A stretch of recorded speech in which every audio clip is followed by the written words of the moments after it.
আসসালামু আলাইকুম রহমতুল্লাহি বারাকাতু। বন্ধুরা কেমন আছেন সকলেই? আশা করি সকলেই ভালো আছেন। তো এসআইআর শুনানি নোটিশ আপনার এসেছে কি না, বা আপনার আসবে কি না, বা আপনাকে অনলাইনে ডকুমেন্ট আপলোড করতে হবে কি না, আপনি এসব জেনেছেন না জানেননি? যদি জেনে না থাকেন তা আপনি জেনে নিতে পারেন আপনার হাতে থাকা মোবাইলটা থেকে। তো অতি অবশ্যই আপনি জেনে নেন আপনার এসআইআর হিয়ারিং নোটিশ অর্থাৎ শুনানি নোটিশ এসছে কি না আপনার মোবাইল থেকে। চলুন দেখি তাহলে। হ্যাঁ, তার আগে বলি, আপনি যদি এই ভিডিওটা দেখে উপকৃত হয়ে থাকেন তাহলে অতি অবশ্যই সাপোর্ট করবেন, পাশে থাকবেন। সর্বপ্রথম আমরা গুগলে গিয়ে ভোটার হেল্পলাইন অর্থাৎ ভোটার ইসিআই বলে সার্চ করব। এরপরে আমরা আমাদের রেজিস্টার করা মোবাইল নাম্বার দিয়ে লগ ইন করবো। আমরা এবার মেন পেজে পৌঁছে গেছি। দেখুন এখানে 2 নম্বর লেখা আছে নোটিশ ইস্যু, সেখানে আমরা যাব।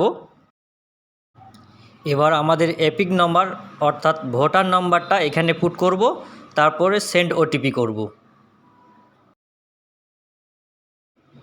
দেখুন সার্চ করার পরই আর কোনো আপনার তথ্য দেখাচ্ছে না, ওখানে অলরেডি বলে দিচ্ছে নো নোটিশ ইস্যু। এখানে কোনো নোটিশ নেই। যদি কোনো নোটিশ থাকতো আপনার এখানে শো করতো।